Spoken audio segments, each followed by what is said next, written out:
Kita ako kasi ikaw pa.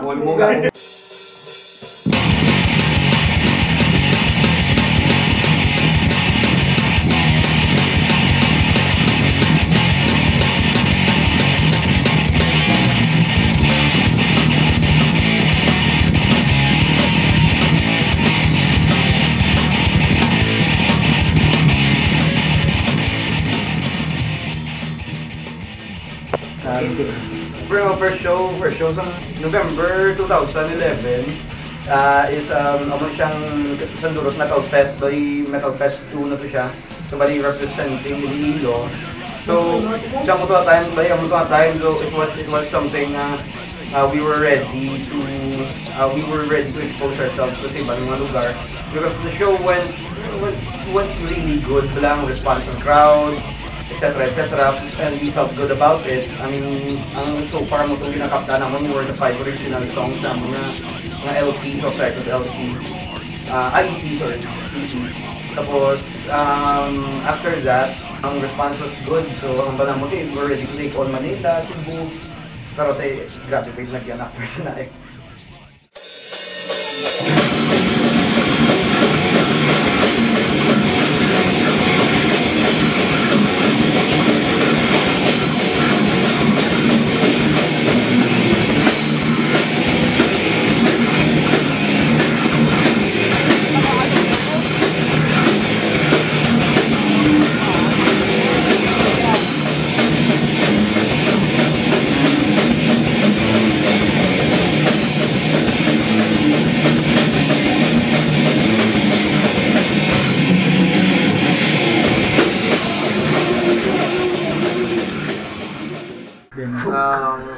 Playing sa ibang lugar para sa akon, individual perspective, do some sort of test ko na para sa banda.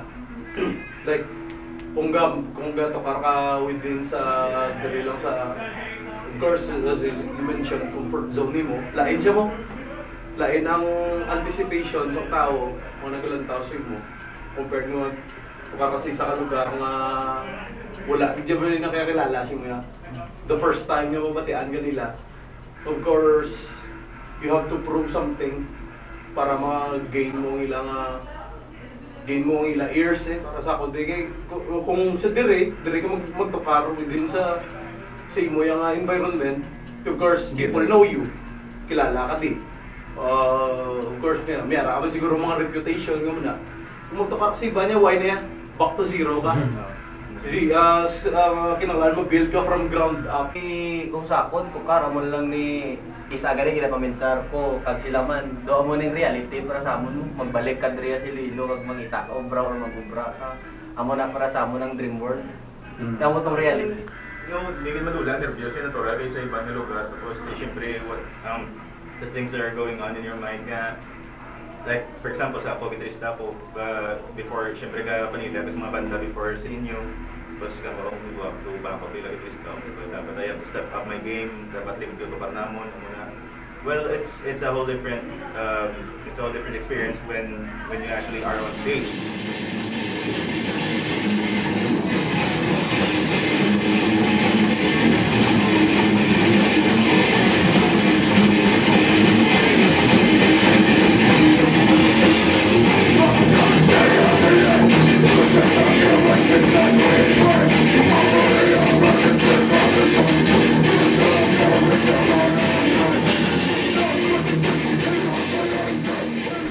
Ang scene niya sa iba na lugar, lain mo. Manila is different, Cebu is different, Davao is different. Wala sang pareho na scene. Of course, the people there, Baguio is different. Siguro one common thing, of course, mental siya. Ang mulang gina. Aside from that, may personalities na yung kada environment. General preferences. And just to elaborate on ang nag-push kit sa amon, well, Manila and Cebu, because like he said, there's a very thin line between ang thrash na kanagdat nila. It's really fast. Tanagit sila. Major. And we're not trying to sound like anybody. It just so happened nga we wanted to upgrade. We wanted to step up pero in the process, we maintained that whole, we want to sound like Mongrelblood and nothing else, that's why ganing nga para ang amo niya, no matter kung saan kami haboy nga lugar, din nga scene kami matukar, makabasa yang we're not waiting for Mongrelblood to sound like Slayer. We're not waiting for Mongrelblood to sound like Creator or Overkill. We're actually waiting for Mongrelblood to play Mongrelblood songs, that sounds like.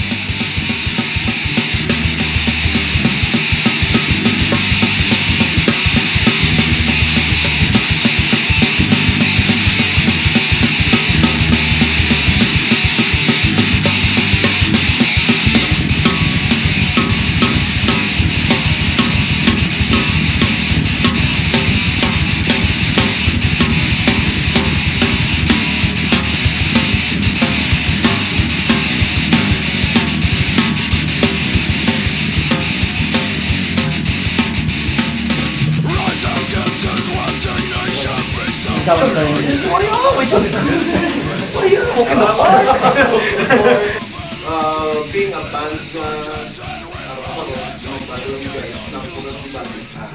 umulagit na yan. Hindi ka choosy ka sa pagkaon, number 1. Sa lorong niya kanoon mo. I mean, we the guys, ang pagpakwa lang kita sang gutom mo while on the road, tinanok lang kita yung itlog yan. Wala na, so, hindi tanan nga tao mga mabuhi sa muna. No room for prima donnas. Oo, wala. Like for example, artihan ka, panto ka sa isang lugar, kung ipakaon sa inyo, hindi mo trip yung pagkaon, mugot man ka eh. I mean, you have to eat what's on the table muna. Hindi ka na yung maka-choose ya. Kung magkwarta ka, Jollibee ka tayo. Oo, kung magkwarta ka, Jollibee ka. Wala, kape kang itlog. Kape kang itlog. Like for example, meron ganyan na chimpo on the road nga wala naging gumayakan onti. Tunga-tunga ako di ba na tipo no yung kwarta niya tumubabakal. That's really actually one of many challenges na sugata namon. Another challenge is actually ang amon man nga doubts man sa amon nga lawas eh. Like especially kung for example, bang mga slot sa tunga-tunga. Usually mo man sa mga scenes mo sa mga gigs, kung ikaw bisita, butangan nila sa tunga, ay butangan sa damdamo piyesa din ito karon. Ang challenge namon was ang first pila ka bands before sa amon, as in di ka tiga tama, as in extreme mo, baka may ba di pugato po banda amon sound kumpara sila. So kami mismo may mga doubts na sa amon lawas, so we are even challenging ourselves ang moral na kung namon ka kanubok, pero tugangan pag isang beer ang imong kulba or whatever, do mo na bla. Ako gid sa ako sa interview, so nga totoo, di na. Pero they syempre of course for the past almost 3 years malibot-libot namon. I mean we grew used to it naman nga bisan di ka makadto basta it's a new place, it's a new crowd, you better be ready sa amo na nga bagay.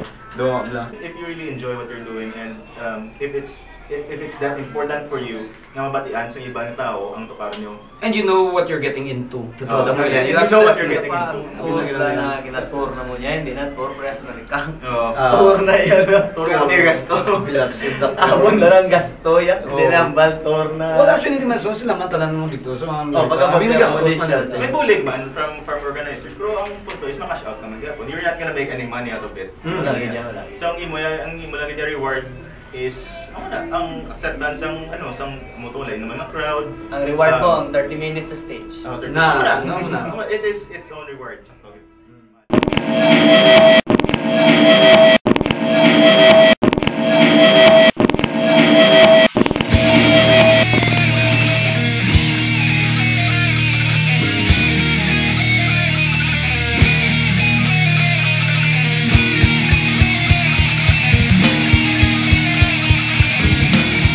Crowd. Let's decide ang siguro. Semi dahil. Kareo, ang mabalaan mo man mo kung maglanta ka sa crowd dito, kakatubo stage mo tulong ka sa crowd, mabalaan mo yung crowd mo pasakay mo. Mayroon na yan, isang makatulong da, I mean, you know, anybody can do that. Makatuto ka lang din sa tubang, mapasakay ka sa deriga ni mismo. Iloilo. Oo, ano yun po yan, sa ibang lugar. Ano po kita yan, sa ibang lugar, hindi ko gawin is na kakilala. Eventually, that's your job as a band. Mga guest ka, entertain mo. They're not just musicians on stage. I mean, you guys are entertainers. You guys are putting on a show. So that's why, para at least makambaka, there's no dull crowd moment. Kung dull crowd moment, I mean, probably siguro may kulang yung mga musba ko stage. Or it could be a factor man nga yung ginatokar is not extreme enough para sila. Or hindi na rin matawan. Dull crowd lang akong napilitan, ka lang mong tukar. Kung huwag ka ganalo, kung ikaw mismo huwag ka ganalo, pa ko stage. Number one, ikaw mo lang nakambal nga laulaw, tukar niyo mo, hindi lang iban nga taong. Yung mga tayo sa galing wala mo tukar, mo ka pa ako di mo. Maring galing nga. Wala niyo mo na. Alam mo naman na tao sa bed ko kasi mo pupunta, pero yung nice shit. Fuck you!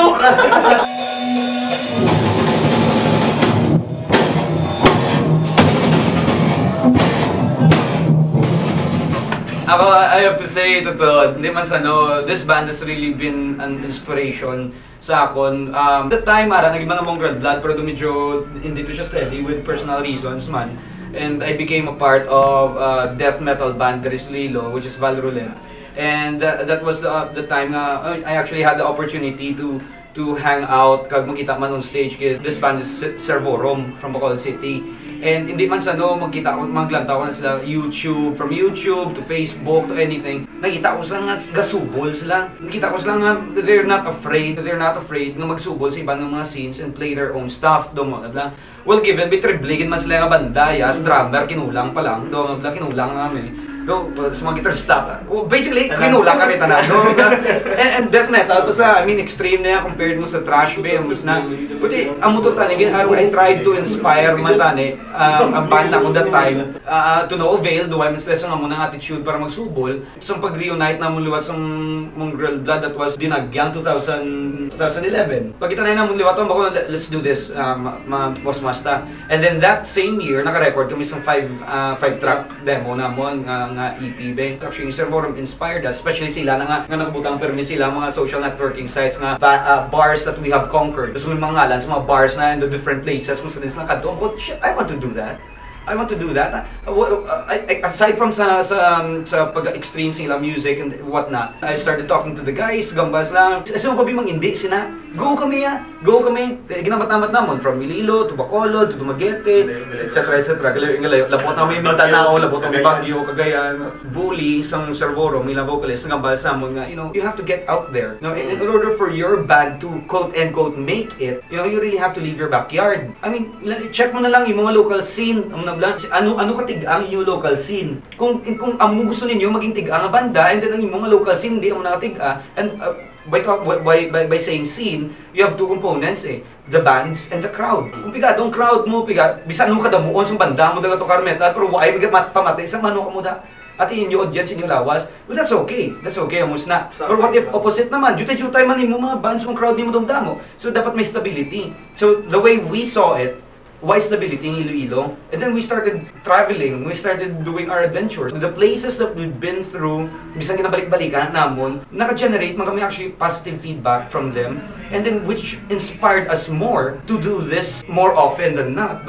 Hindi man kami permigid gagwa mo. Pero when the time comes magwa kami, bang!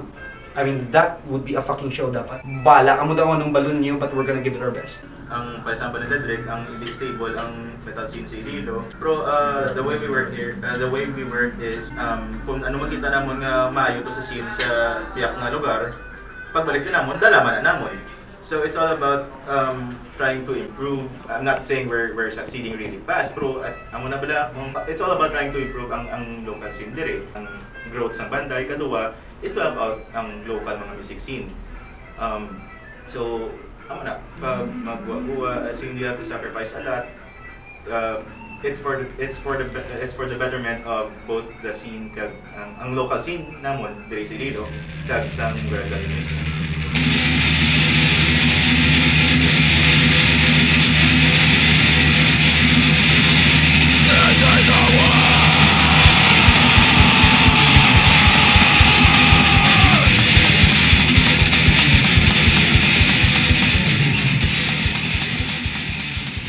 Totoo, which is sa una, maski sa grindhouse pa, I'm sorry to tell this, pero maski sila You namisan. have to go out there. I mean, kinamisan magkaog lang asin, magkamandis, para mag-uwi ka dito sa road. You have to do it. I mean, that's how you We say it. came up with just two simple steps. This is actually the most effective way on how you are going to be able to play sa resident. Number one, suck it up. Number two, fucking do it.